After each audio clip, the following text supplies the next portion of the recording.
Olá, tudo bem? Sou Karine, professora de literatura, e nesta aula vamos dar continuidade ao estudo do pré-modernismo.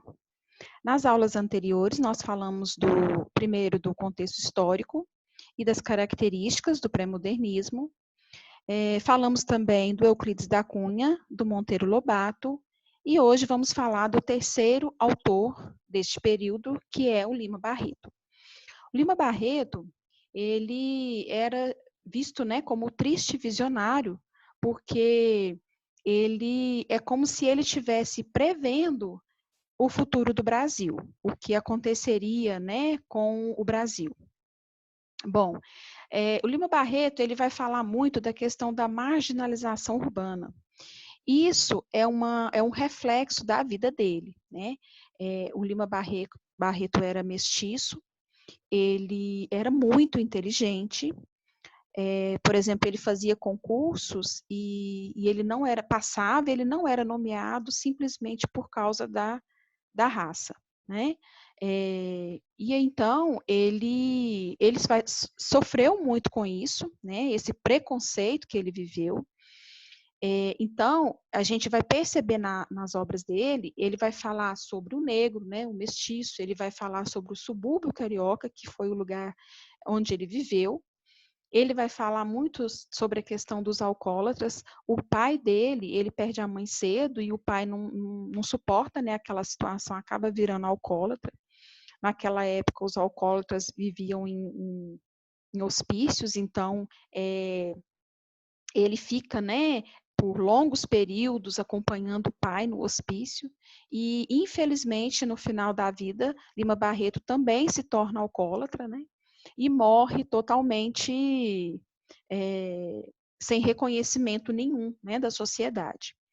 Ele vai falar muito sobre o funcionário público, e eu acho interessante, porque ele vai criticar esse funcionário público, e quando a gente olha, né, hoje ainda, que a gente costuma falar, né, que o funcionário público, ele não tem aquele compromisso, né, obviamente não é uma generalização, mas é muito comum a gente ouvir, né, que o funcionário público não tem aquele compromisso de fazer um bom trabalho, de buscar sempre melhorar, né? É aquela velha ideia, deu 5 horas no relógio, ele larga a caneta do jeito que está e vai embora. Enfim, o Lima Barreto, ele vai escrever uma obra-prima, que é O Triste Fim de Policarpo Quaresma, tá? E o próprio nome da obra dele já nos conta, né? Triste Fim de Policarpo Quaresma. Então, a gente já sabe que este livro não terá um final feliz, né? Neste livro, ele cria o personagem, então, Major Quaresma. Só do nome aí a gente já vê uma ironia, porque, na verdade, o Policarpo ele não era major, ele recebeu essa patente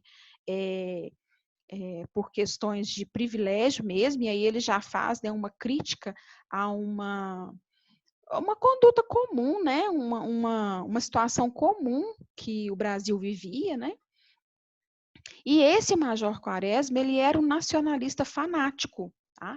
Ele é até comparado ao Dom Quixote, do Miguel de Cervantes, escritor espanhol, né? O Dom Quixote, aquela figura engraçada, que vivia num mundo totalmente idealizado, né? Que acreditava na bondade das pessoas, tá? Então, ele vai ser muito comparado ao Dom Quixote. Bom, esse livro, o autor vai dividi-lo em 3 partes. Cada parte, ele vai, então, propor uma reforma para o Brasil. Então, o Policarpo Quaresma era um nacionalista, xenófobo, ou seja, ele tinha aversão a coisas estrangeiras, tá? E aí, só que ele era totalmente ingênuo, sabe?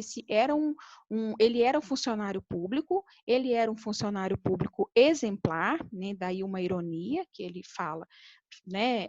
Diz na figura do Policarpo, ele mostra como o funcionário público deveria ser, e aí ele deixa aí a gente inferir que na verdade não é, né? E aí, esse funcionário público, esse nacionalista, assim, exagerado, ele vai, então, propor algumas reformas para que o Brasil dê certo. E a primeira reforma que ele propõe, na primeira parte do livro, é a reforma cultural. Então, o que seria essa reforma cultural, né? Ele faz um documento para o governo propondo que a língua oficial do Brasil passe a ser o Tupi-Guarani, já que os primeiros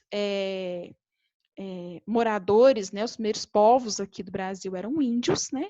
Então, nada mais justo que a nossa língua oficial ser Tupi-Guarani, né? Não mais a língua portuguesa. E aí ele é tido como louco, as pessoas vão rir dele, né? E vão, então, mandá-lo para um hospício, tá? E aí, então, ele sai do hospício, né, muito chateado, muito desiludido, e nós vamos, então, para a segunda parte do livro, em que ele vai propor, então, a reforma agrícola. Como se dá isso?